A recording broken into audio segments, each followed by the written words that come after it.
directamente de la aorta o del tronco arterial brachiocefálico, que no hay más nada sino uno solo, no como los otros que me pusieron en el examen, nosotros vamos a ver que dependiente de la rama de bifurcación que nos da vasos sanguíneos en el cuello de la carótida primitiva, que es la carótida interna, vamos a tener la parte anterior y media de la circulación intracraneana y rama de la subclavia en su segmento preescalénico. Vamos a ver la arteria vertebral que asciende por los agujeros transversos, llega hasta el atlas, bordea la masa lateral del atlas, se une con la otra del otro lado y va a formar el tronco basilar. Estos pilares van a constituir lo que se denomina un trípode vascular. Por detrás la vertebral, que ya sería tronco basilar, y por delante las dos carótidas. Entre estos tres pilares nosotros vamos a tener una serie de comunicaciones y van a depender de los vasos que se desarrollen de estas arterias. Cuando nosotros vemos un cerebro por debajo, acuérdense que esto es el lóbulo temporo-occipital, cuando tiene división, el lóbulo frontal o órbito frontal en este caso, y aquí tenemos el mesocelo. Justo cuando el tronco basilar llega al surco protuberancial superior, se divide en sus dos ramas terminales. Las ramas terminales del tronco basilar son las arterias cerebrales posteriores. Es decir, que de aquí nosotros vamos a sacar arteria cerebral posterior por un lado y cerebral posterior para el otro. Dependiendo de los pilares carotídeos, que son estos dos anteriores, nosotros vamos a ver la emergencia de una serie de vasos. Los que se van hacia la parte anterior son las arterias cerebrales anteriores. Esas cerebrales anteriores se van a ir al surco a la cisura interhemisférica y van a recorrer la cara interna del encéfalo. ¿Ok? Vamos a ver entonces salir de aquí dos arterias, que son las cerebrales anteriores. Y ellas se van a comunicar una con otra, bien sea porque se pegan directamente, se anastomosan una con otra, o por una comunicante que se llama comunicante anterior. Mientras tanto, de la carótida interna va a salir otra gran arteria, que se llama la arteria cerebral media. Esta arteria es la que lleva más volumen y la que tiene más ramas de todo el encéfalo, porque es la que tiene también mayor territorio de distribución, que se llama cerebral media. Esa cerebral media no va a formar parte del polígono de Willis, pero es una parte importante de la circulación intracraneana. Para que la carótida interna se comunique con el pilar posterior, que es el tronco basilar, nosotros vamos a tener dos ramas que llamamos comunicantes posteriores. Si esta era comunicante anterior, esta se llama comunicante posterior. Y se forma una figura de 7 lados, que es esto que está aquí, que es el polígono arterial de Willis. ¿Qué función tiene este polígono arterial? Este polígono arterial va a tener la capacidad de redistribuir el flujo dependiendo de las necesidades que tenga en un momento determinado el individuo de ejecutar una función cognitiva. ¿Qué sucede? El cerebro, que está dividido en lóbulos y en circunvoluciones, etcétera, etcétera, y que ustedes pensaban que era una tontería, va a tener administrativamente, entre comillas, funciones específicas para cada una de esas áreas. Y obviamente, si nuestro pensamiento está dirigido hacia la resolución de un cálculo matemático, el lóbulo más avanzado, que es el lóbulo frontal, va a encenderse, va a estar lleno de sangre porque va a necesitar glucosa y va a necesitar oxígeno para ejecutar su función. Mientras que seguramente el lóbulo occipital, que no está funcionando en ese momento, porque no estamos imaginándonos a una chica playboy, entonces está apagado, entre comillas, porque no exige consumo energético, consumo de oxígeno, consumo de glucosa. De la sangre que va saliendo del callado, 30% va directamente al encéfalo. Y 50% de la glucosa del cuerpo la consume el encéfalo. Imagínense todo el trabajo que nosotros necesitamos ahí. Se necesita glucosa como energía y se necesita oxígeno para quemarla, para la oxidorreducción. Entonces, nosotros necesitamos que ese flujo vascular sea dirigido a ciertas áreas determinadas. Pero el polígono arterial de Willis tiene otras particularidades, que va a ser salvador. ¿Por qué? Porque supóngase usted que yo tengo un trombo aquí. Ya la sangre no pasa hacia todo este hemisferio cerebral por la cara interna. Pero gracias al polígono arterial de Willis, la carótida interna contralateral, a través de la cerebral anterior y la comunicante, lleva sangre hasta donde ya no llegaba por este lado. Lo que pasa es que los sistemas puertas son venosos. Este es un sistema de redistribución de flujo, como unos semáforos que hay en las esquinas. Pero dependiendo de para dónde vaya el flujo, él va a redirigir ese consumo. Y funciona. Funciona de tal manera que hay accidentes cerebrovasculares que son por obstrucción parcial de estos vasos.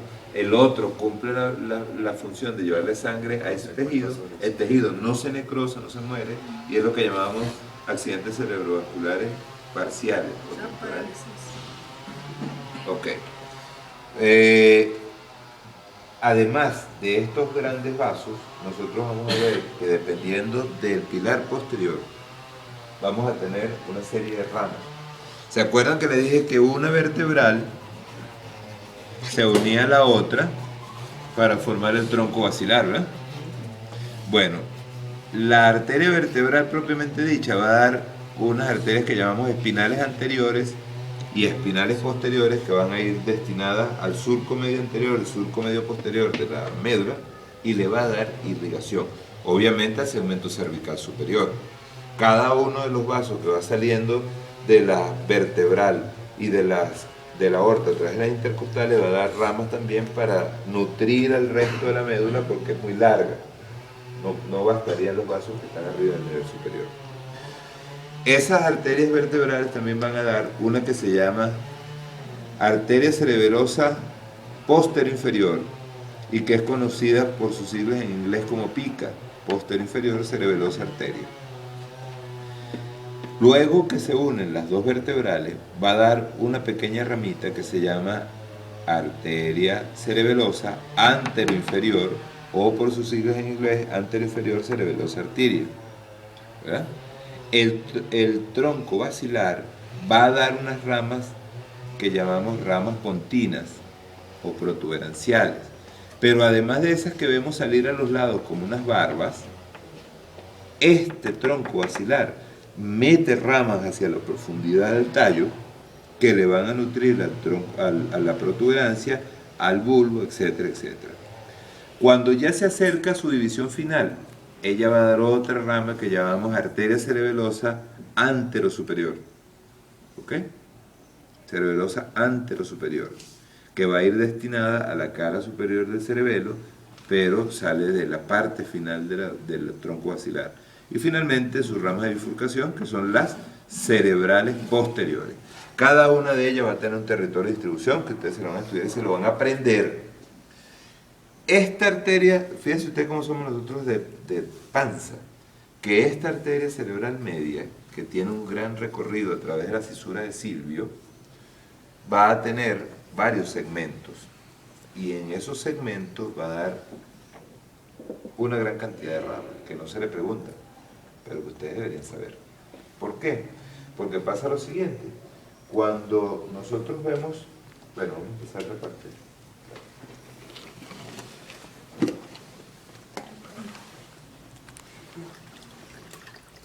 Cuando nosotros vemos el cerebro por la cara inferior, fíjense ustedes lo que tenemos aquí.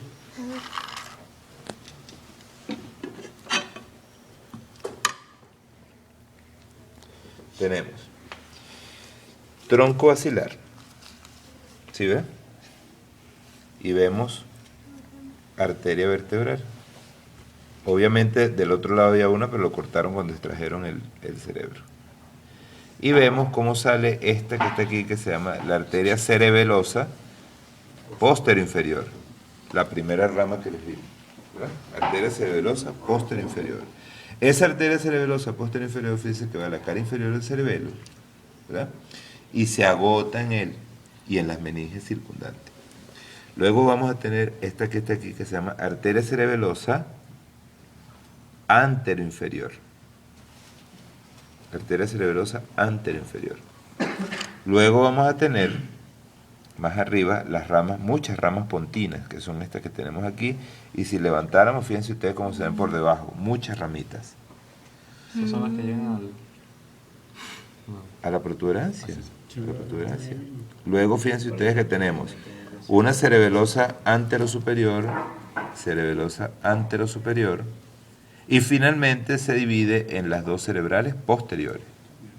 Mientras tanto, la carótida interna va entrando por acá, a los lados del quiasma óptico. ¿Sí lo ven? Sí. Y esa carótida interna, que aquí tenemos la otra, va a dar ramas que se van a dirigir por debajo del quiasma. Vamos a ver ramas que se van a dirigir hacia la cisura interhemisférica, que serían las cerebrales anteriores, ahí la vemos, y la que se van hacia la cisura de Silvio, que son las cerebrales medias. ¿Ok?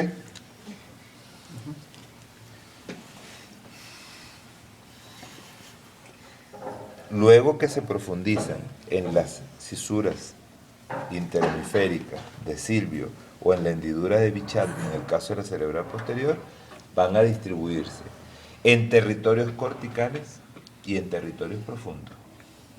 No se les olvide. Y obviamente se les puede preguntar qué área cubre cada uno de estos, o esta circunvolución está irrigada por, ¿sí? O este lóbulo depende de su irrigación de. Además entonces de las grandes arterias, vamos a ver estas ramitas que están aquí, que son las ramas comunicantes posteriores. Esta está rota de este lado, pero esta está viva todavía. ¿La ven? Sí. Hay algunas personas que esas comunicantes están bien dilatadas y se pueden marcar para preguntar. Esto que tenemos aquí es el quiasma, los nervios ópticos, el quiasma óptico, y fíjense ustedes cómo tenemos aquí el infundíbulo y el tuber cinereum, ¿verdad? Esto es hipotálamo entonces, estos son los tubérculos mamilares. ¿Sí? Listo. Entre las meninges vamos a tener tres capas. Una capa muy gruesa, muy resistente, y la más periférica que se llama la dura No madre, veo. y que la denominamos paquimeninge, y otras dos capas más sutiles que denominamos leptomeninge, que son la aracnoides y la pía madre. La pía madre tiene la mala costumbre de que va cubriendo todo el cerebro y la médula, y se va a meter por todos los intersticios que tiene ella, en los surcos, las cisuras, etcétera, etcétera, formando esta vaina pial que recubre al cerebro y que hay que quitarlo para poder observar realmente la masa encefálica.